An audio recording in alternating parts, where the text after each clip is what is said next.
When I first moved to New York in the summer of 2019, I originally was just like, I'm just here for a job. That's why I came here. I'm here for this career. And because of that mindset, I quickly got swept up into the culture of the city. And it was so fast paced. And I remember just being so busy constantly. And I was constantly working on, furthering my career, furthering my social life, furthering my friends.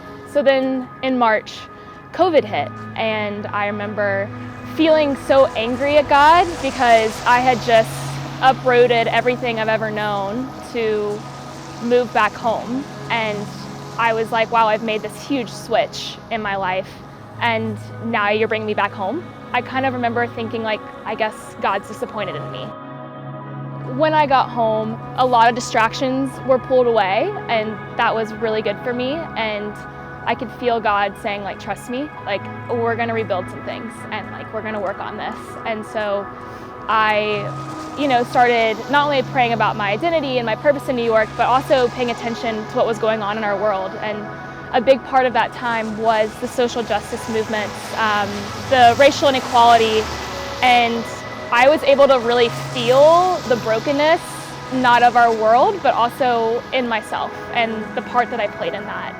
I was able to take a step back and say, wow, like I have a heart for this. I want to be a part of what you're doing, God, in our nation. And I also was seeing New York on the news and my friends who were here, and action was happening and things were happening. And I just prayed, God, if it be your will, I want to go back and I want to be a part of that. And I want to try again. And I also want to be a part of your heart for justice in New York City. I made my way back to New York in July. And I remember I wrote down a prayer when I got here and I was like, hey God, where am I going to participate in your heart for justice in this city? And in September, I signed up to serve with the relief bus. And I go to the relief bus.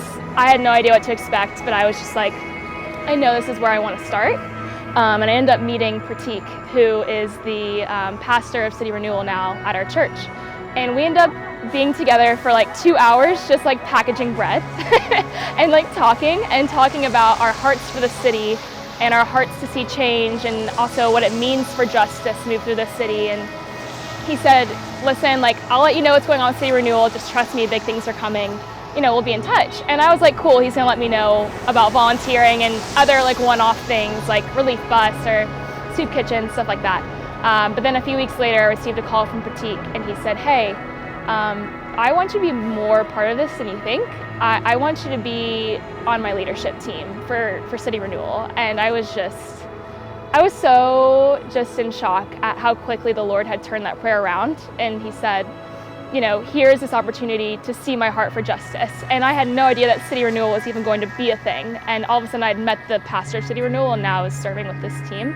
Through this past year and a half, God has really shown me, all you have to do is ask to be a part of what he's doing. And that's all I did. I said, God, what are you doing and how can I be a part of it? And he invited me in. And just that 180 switch that I've realized in seeing him say, it's not about what you're doing. It's not you striving or checking boxes for me or doing things just to please me. It's every day getting to wake up and say, God, how can I be a part of what you're doing today? So I think there's the big things like City Renewal and those answered prayers and being a part of this movement of justice in New York City. But it's also the small things where I wake up and I say like, God, how can I be a part of your kingdom come, your will be done today? And how can I lay down what my expectations were today and be a part of the story that you're writing? And because of that, I've found you would think that laying down your own life, you would lose a sense of yourself, but I've found more of my identity and more of my purpose and found more confidence by taking on that posture of this is God's story and what a blessing it is that he has me in New York City to help fulfill that.